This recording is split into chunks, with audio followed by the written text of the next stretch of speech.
Welcome to sauce TV. నేను మీ సుప్రియ. ఈ మధ్య కాలంలో ప్రతి ఒక్కరికి హెల్త్ సమస్యలు ఉంటున్నాయి. ప్రతి ఒక్కరు కూడా ఏదో ఒక జబ్బుతో బాధపడుతున్నారు. కాకపోతే కొన్ని జబ్బులను మనం గుర్తించగలం, కొన్నిటిని అయితే అవి కాలక్రమేణా బయటపడాల్సిందే తప్ప మనకు తెలియదు. కానీ కొన్ని విషయాల్లో మాత్రం కనీసం మనకు తెలిసి ఉండాలి. మన శరీరంలో ఏవే భాగాలు ఉంటాయి, అసలు ఆ భాగాలకి ఇబ్బంది కలిగితే ఎలా ఉంటుంది, దాని పరిణామాలు ఏంటి, దానికి సంబంధించి ఎటువంటి వ్యాధులు వస్తాయి, లేకపోతే అలాంటి వ్యాధికి కారణాలు ఏంటి, ఇలాంటివి కనీసం మనకి తెలిసి ఉంటే కొద్ది మేర మనం ఈ సమస్యల నుంచి బయటపడవచ్చు. ఏదైనా వ్యాధి ముదరక ముందే మనం తెలుసుకున్నట్లయితే దానికి సంబంధించి చికిత్స అనేది ఈజీగా చేయించుకొని దాని నుంచి బయటపడే అవకాశాలు ఎక్కువగా ఉంటాయి. కాకపోతే ఇప్పుడు నేను చెప్పేది మహిళలకి మాత్రమే. చాలా జాగ్రత్తగా వినండి.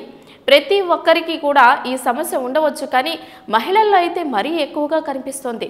అసలు ఏంటి ఈ సమస్య, మహిళలను మాత్రమే ఎందుకు వేధిస్తోంది? ఈ ప్రశ్నకి సమాధానం నేను ఇప్పుడు మీకు చెబుతాను. ఇక మామూలుగా ప్రతి ఒక్కరికి కాలేయ సమస్యలు, జీర్ణాశయానికి సంబంధించి సమస్యలు ఉంటాయి. దీనితో పాటు ఈ మధ్య కాలంలో మహిళల్లో పిత్తాశయానికి సంబంధించిన సమస్యలు ఎక్కువగా ఉంటున్నాయి.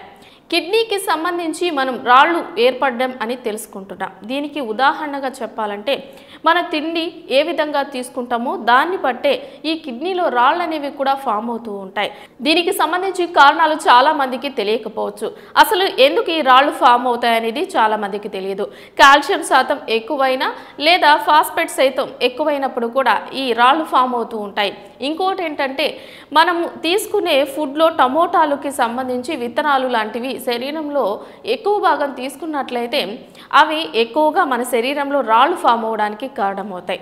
అదేవిధంగా పిత్తాశయంలో కూడా రాళ్ళు ఫామ్ అవుతూ ఉంటాయి. దీనికి కారణం కూడా ఉంది. శరీరంలో మార్పులు రావడం వల్ల మనం తీసుకునే ఆహారాన్ని బట్టి, అదేవిధంగా టెన్షన్, అంటే ఈ మధ్య కాలంలో మహిళల్లో ఒత్తిడి ఎక్కువగా కలుగుతూ ఉంటుంది. పిత్తాశయంకు ముందు ఉండే భాగం కాలేయం. కాలేయంలో కొవ్వు పదార్థాలు జీర్ణం అవ్వడానికి ఎంజైమ్ అనేది వస్తూ ఉంటుంది. దీని ద్వారానే మనం తీసుకునే ఆహారంలో కొవ్వు అనేది కరుగుతుంది.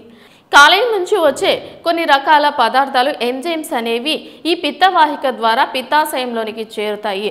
అవి అక్కడ రాళ్లగా ఫామ్ అయ్యే అవకాశం ఎక్కువగా కనిపిస్తూ ఉంటుంది. అదేవిధంగా ఇవి అక్కడ కరగకుండా చాలా మందిని ఇబ్బంది పెడుతుంటాయి. కాకపోతే ఇది ఎలా గుర్తించాలి, దీని ప్రభావం మనలో ఎలా ఉంటుంది అనే ప్రశ్నకి ఇప్పుడు మనం సమాధానం తెలుసుకుందాం. సాధారణంగా చాలా మందిలో కడుపు నొప్పి వస్తూ ఉంటుంది. కానీ ఏ వైపు కడుపు నొప్పి వస్తే దీనిని మనము పిత్తాశయ సమస్యగా తీసుకోవచ్చు అనేదానికి కుడివైపు సమస్య వచ్చినట్లయితే, కుడివైపు నొప్పి వచ్చినట్లయితే పిత్తాశయ సమస్యకు ఒక ఉదాహరణగా చెప్పుకోవచ్చు.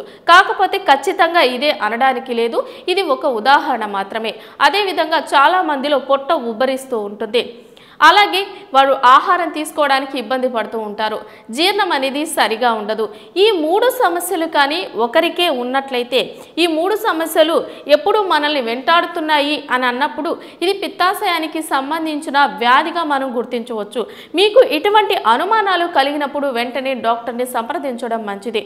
అదేవిధంగా ఇది మహిళల్లో మాత్రమే ఎక్కువగా కనిపిస్తోంది. చాలామంది మహిళలు ఈ సమస్యతోనే బాధపడుతున్నారు. సో ఇటువంటి సమస్యలు ఉన్నప్పుడు ఖచ్చితంగా మీరు డాక్టర్ని సంప్రదించండి. దీనికి సంబంధించి తగినన్ని సూచనలు, సలహాలు తీసుకుంటూ డాక్టర్ ఇచ్చే వైద్యాన్ని తీసుకోవడం ద్వారా దీని నుంచి త్వరగా బయటపడవచ్చు. చాలా మంది మహిళల్లో ఎక్కువ శాతం క్యాన్సర్కి సంబంధించి సమస్యలు మనం ఎదుర్కొంటున్నాం. అదేవిధంగా ఈ మధ్య కాలంలో పిత్తాశయానికి సంబంధించిన సమస్య కూడా చాలానే వెంటాడుతుంది. దీన్ని నెగ్లెక్ట్ చేసినట్లయితే ఎక్కువ సమస్యకు దారి తీసే అవకాశం ఉంది. సో ముందుగానే మనం కనిపెట్టి ఈ సమస్యలు ఉన్నట్లయితే మేము చెప్పినట్లుగా ముందుగా 3 విధాలుగా కొన్ని సమస్యలు ఉన్నాయని చెప్పాం. అదేవిధంగా ఈ 3 సమస్యలు ఉన్నట్లయితే ఖచ్చితంగా మీరు డాక్టర్ని సంప్రదించండి. అలాగే ఇలాంటి సమాచారాలు మరిన్ని కావాలనుకుంటే మా సాస్ టీవీని లైక్ చేయండి, షేర్ చేయండి, సబ్స్క్రైబ్ చేయండి.